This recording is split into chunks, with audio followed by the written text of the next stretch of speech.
5, a special report from ABC4 News. Academics amid the pandemic. Thank you for watching this ABC4 Special Report. I'm Emily Clark. State leaders amended back-to-school guidelines as tensions rose between the demands of educators and parents. ABC4's Haley Hendricks reports at where we stand as we get closer to reopening our schools. And as a community, we're grappling collectively with one of the most difficult situations that any one of us has ever faced. As Utahns continue to find new ways to live life during the COVID-19 pandemic, Utah officials call for unity. We should work together in a spirit of collaboration and cooperation. As schools prepare to welcome some students back to the classroom this fall, state epidemiologist Dr. Angela Dunn announced an update to the state's back-to-school manual, saying it will remove its original recommendation that would allow students or teachers to attend school or extracurricular activities while they're in quarantine. The original manual that we put out last week followed public health guidance with regards to quarantine for employees in essential industries. And so we felt like it was responsible to allow students and teachers who were on quarantine but had no symptoms to attend school if they were able to wear a face covering and practice social distancing. And with the need for increased COVID-19 testing and turnaround time for test results, Governor Gary Herbert announced Utah, along with 7 other states, will team up with the Rockefeller Foundation to help meet that need. Having concerns with testing and making sure that our testing improves, not only the quality of the testing, but accessibility, cost, and time of lab tests to turn around the results. The governor also set a new goal for the state's 7-day rolling average to drop below 400 by September 1st. Reporting on Capitol Hill, Haley Hendricks, ABC4 News. In his press conference on Thursday, the governor also talked teacher access to PPE, that's personal protective equipment. The governor said they are working on getting push packs for teachers. Those will include 5 N95 face masks and 2 face shields. That would provide PPE for roughly 28,000 teachers and 16,000 school staff members. Davis School District has a finalized plan to restart the school year. They will have a hybrid approach. It's an every other day model, despite pushback from some parents. Parents, students, and teachers converged on the district office for a special meeting on their reopening plan last week. Some have been demonstrating for days, calling for students to be in school 5 days a week. Teachers and district leaders say this hybrid option of having students alternate days at home and in the class is the best way to keep everyone safe. I trust that we can keep our schools open, manage the spread of COVID-19, and keep both our students and teachers safe. We have to consider the mental health of our students if they come back and people get sick. If they take this home to grandparents or parents, if one of their teachers dies, what about that mental toll? How do they deal with that? Now, the school board did not have to vote on an option because the plan as a whole was accepted by the state, but they did it anyway. And with a unanimous decision, the board moved forward with this hybrid plan. Canyon School District is delaying the start of their school year, giving educators 10 more days to prepare. Canyons is giving parents 3 options to return to school: in person, online, or at-home parent-guided learning. Early numbers indicate just more than 20,000 of the district's 34,000 students will be returning to school in person.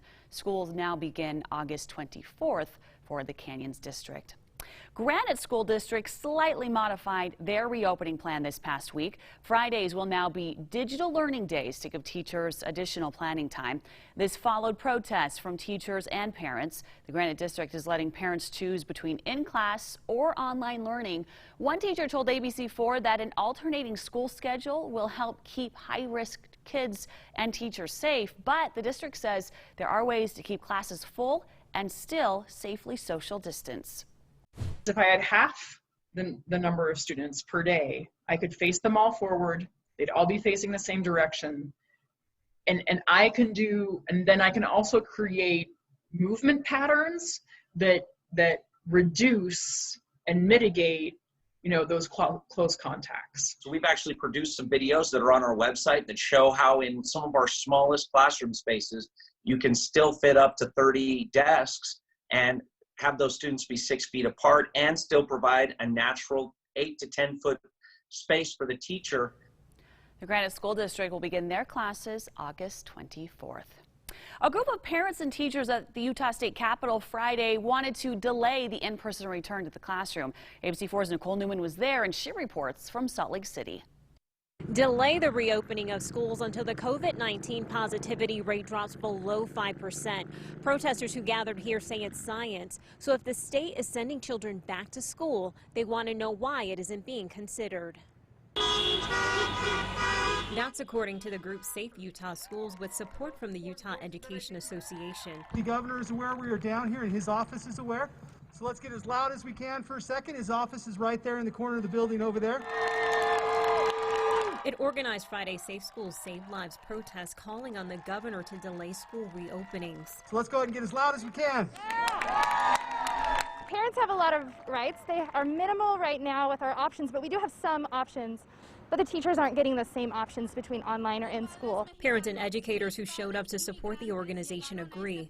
Mateo Cross, a father and music teacher, was among the 100 to 200 people in the socially distant crowd. I think that would be a great start. I think, safeguarding our children really, though, is the end all to this. So if it means that we have to start online until we get to that point, then so be it. Before heading to the Capitol, demonstrators first gathered at 800 South in Maine.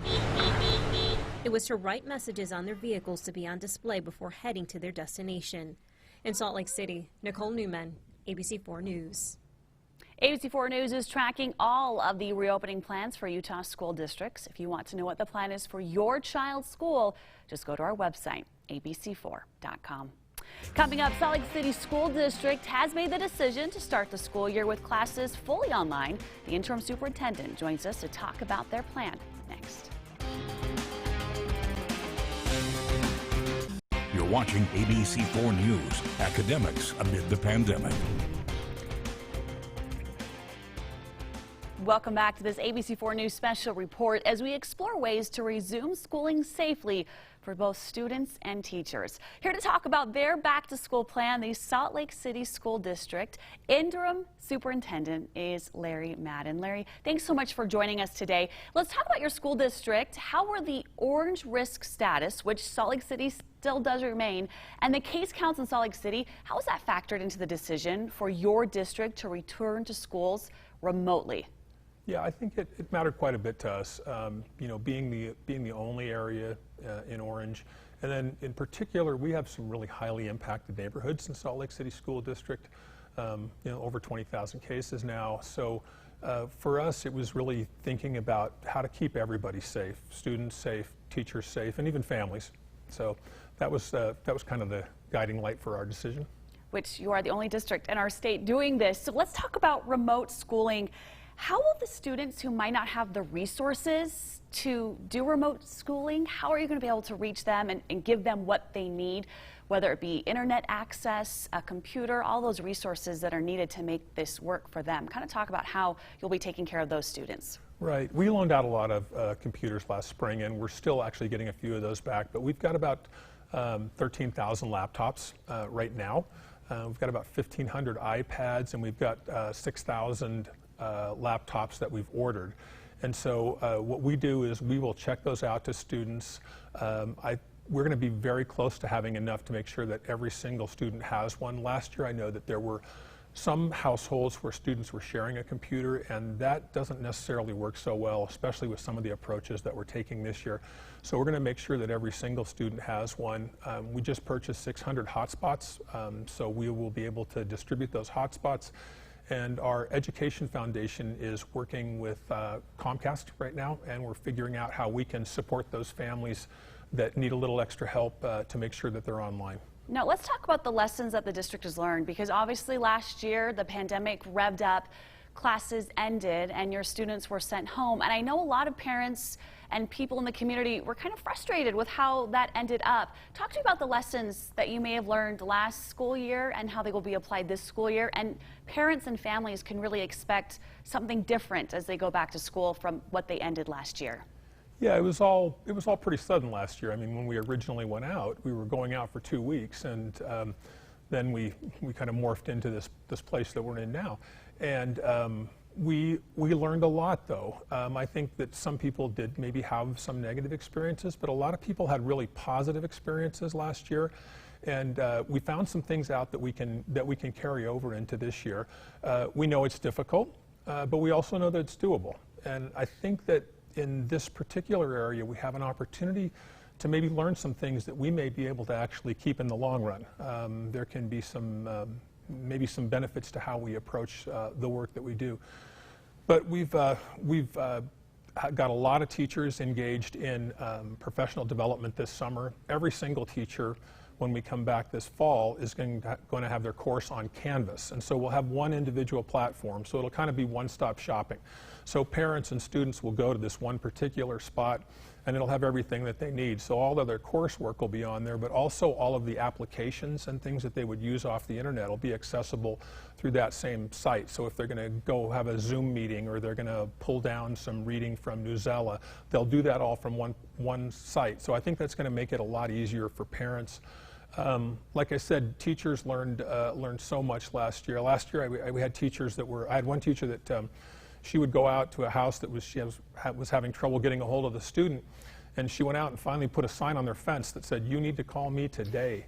And so we learned it's hard, right? I mean, we have some communication issues that we have to deal with, and I think we're prepared and ready going into this to do whatever it takes to make sure that we can get a hold of all of our kids and that they can get a hold of us. I love that. That just shows the devotion of a teacher right there, that she was not going to let any student be left behind. Right. Let's talk a little bit more about the training that happened over the summer to get these teachers ready for something that they knew about but hadn't had a total crash course in quite yet. What kind of training did they go through over the summer months, and do they continue to do right now? Yeah, so we've done a lot of training in Canvas because it's new for some people. And then we've also done trainings with all of the applications, but we've had a lot of teachers, professional learning communities going on this summer. People are planning. People are getting ready. They're not under contract right now, but they are definitely getting ready for fall and figuring out how we can do some things, like we've had some trainings around teaming and cohorting, and so that when we do, because our goal is to get back into school. We want to be back in the buildings, and when we get back in, we want to be able to group kids effectively so that we can keep everybody safe. So the book of trainings that we have ready for teachers in the fall is enormous, and we need to give them the tools to actually do the online teaching effectively. So it's not as simple as just saying we're going to take the things that we used to do in a classroom and just put them online. That's not taking advantage of the tools that we have, because there's a lot of interesting resources that we can access online.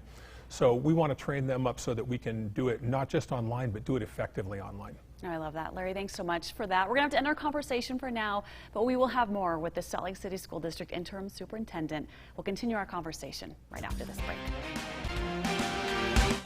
You're watching ABC4 News, Academics Amid the Pandemic. Welcome back, everyone. We continue our discussion with the Salt Lake City School District Interim Superintendent about their plan to get back to school. Larry Madden joining us again. And Larry, let's talk about specific needs of students. We know there are so many students out there who might be in the special needs program or need just a little more assistance to get their classwork done on a day-to-day basis. So what does the district plan to do for these students with special needs? So what we plan to do is we plan to take those cases on one at a time. I mean, the students with an individual education plan will address the needs of that specific child with the family, with the parents, and then we'll determine what the best situation for that student is. For some students, it might be all remote. For other students, they may need to be in a building some amount of time. We can kind of determine that for all of our kids with IEPs, with 504 accommodations, some of our English language learners that need a little extra help. We'll just start taking those problems on one at a time. But they will all be, those needs will be met no matter what it requires. Absolutely, now, absolutely, it's a priority. Let's talk about provide services to students like free lunches. I know that over the summer there were plans in place to make sure that nobody went hungry. What's the plan for this first term as you are doing remote learning? How will you make sure that those kids are taken care of in that aspect as well? Yeah. So every student that qualifies for free lunch is still going to get breakfast and lunch. And we'll have those available as grab and go, like we did with a lot of the food last spring and even over the summer.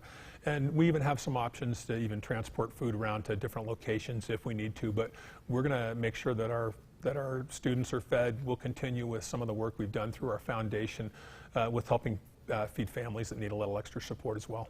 Okay, let's talk now about your teachers. How are they feeling? What are they talking to you about? Are they relieved that they don't have to worry about going into the classroom as much for the first term? Are they nervous about this? Kind of talk about the feedback from your teachers and kind of what you see as their path forward. Yeah, I think the answer to those questions is yes. I think they're relieved. I think they know we care about their safety and we're going to take care of them. I think they're also anxious. We're working in a new environment that we don't have a lot of experience in, and so I think that generates a little bit of anxiety. But I also know a lot of these people. I've been in the district a long time. They're wildly creative. They're problem solvers, and so while we have a plan to get started, I know that when these people, when they come back and when they actually start doing the work, that we're going to discover things along the way. So we're going to stay flexible, be nimble, and be ready to react to situations and make changes as needed. So I have a ton of confidence, not just in our teachers, but all of our employees. It's an extremely passionate group of people that are going to do whatever it takes to get the job done, knowing that we have to learn along the way. Larry, you've been in this district a long time. You've been in education a long time as well.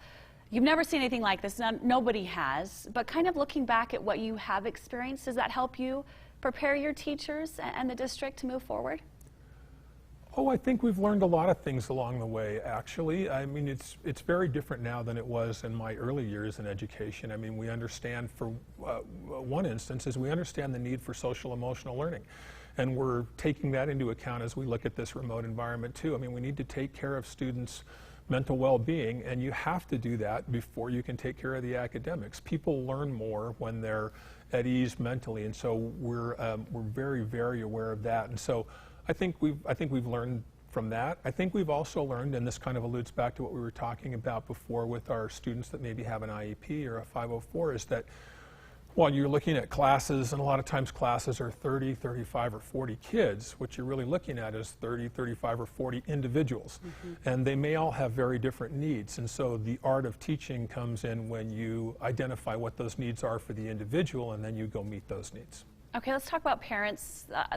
They have a great task ahead of them to keep their kids learning and kind of be a bigger role in their child's education than they probably have ever been before. So what would be your suggestions to parents who might be frustrated, they're concerned, they feel overwhelmed? What resources can they maybe latch on to help make this term go smoothly? I think keep communicating, keep asking questions. We're going to do some Canvas training over the first couple of weeks before September 8th. We're going to do some Canvas training for parents so that they can see how to monitor the work that their students are doing. But we're also doing a lot of work with students themselves. I had a group of teachers that put together a sheet on what to do if you don't know what to do. And it's a guide for students, and it's pretty detailed, and it tells them exactly what to do. If you're concerned about your grade, you do this. If you're concerned about a particular assignment, you do this. And so I think that serves two purposes. It helps parents. We're trying to transfer the responsibility for learning to the students, and when they accept that responsibility, then their opportunities for growth expand from there. So we also have a hotline for parents for anything that they might need in terms of like basic needs. But what we plan to do is we've really got to amp up the communication with parents, and that's from the schools and from the teachers, so that they understand exactly what's coming. So they know when their student's going to be expected to attend a class online, because some of our classes will be synchronous. A student will go sit down at 8:30 for a class, and there'll be a teacher on the other end. At other times, they'll be doing more independent kind of work. But we need to communicate that to parents ahead of time so that they know exactly what to expect for their students. Okay, Larry Madden, thank you so much for joining us today, the Interim Superintendent of the Salt Lake City Schools. We wish you the best of luck as you go this new adventure ahead of you. If people have more questions, can they go to your website? What's the best place to get more answers if they are within the district? We're actually having a town hall tomorrow. It would normally be a board meeting, and we're going to answer a lot of questions tomorrow night. And then they can submit questions through our website, and we're going to put up some frequently asked question documents that they'll be able to access. But keep the questions coming. It helps us think it through. makes us do a better job. So, Fantastic. Thank you so much for being here. We'll have all that information on the website listed online at abc4.com. Coming up on Academics Amid the Pandemic, as the debate on how to safely send students back to school continues, parents are looking at homeschooling options, how much that might cost you. Next. More parents are choosing to keep their kids home this year, but at what cost? Sarah Martin reports. 3 moms chatted with me today about their concerns, their costs, and ultimately their decision to keep their kids home. It's been tough. I'm more concerned about how many adults are going to be in and out of my daughter's classroom. You know, I'm more concerned about that than I am if she's going to wear a mask or not. We don't want to have to deal with them still learning how to get the kinks out of, you know, the system. All 3 of these moms have opted to create or find a curriculum outside of their local school district. Becca has done homeschooling before. While it was good for their soul, I just don't feel like I did a very good job. And I think every homeschool parent goes through that. This time around, her 2 kids in high school and middle school will be using a virtual academy. We're going to end up paying, what, $350 every month for tuition. And not every family can do that, especially when people are losing their jobs or being furloughed. Mom Brittany has 4 kids ranging from 2nd to 8th grade. She's in the process of getting her teaching license and will be creating her own curriculum. You know, it's scary to do this on my own, even though I do want to be a teacher. I don't want them to fall behind. Mom Kelly has a kindergartner. She will be creating a curriculum and working with other local moms. Libraries, like I don't have a full library at home, and I don't have all the sports equipment for, you know, a traditional PE class. Kelly and Brittany are using services like Scholastic and Teachers Pay Teachers, online curriculum resources that are sometimes free, sometimes pay per item. I'll say it's coming down to keeping kids safe. We don't need to worry about everybody else's decision. There's just so much room for error, and it's okay. Find more resources and home help on our website, abc4.com. Reporting, I'm Sarah Martin, ABC4 News. Thank you for joining us for this ABC4 Special Town Hall. We'll see you right back here for the news at 10.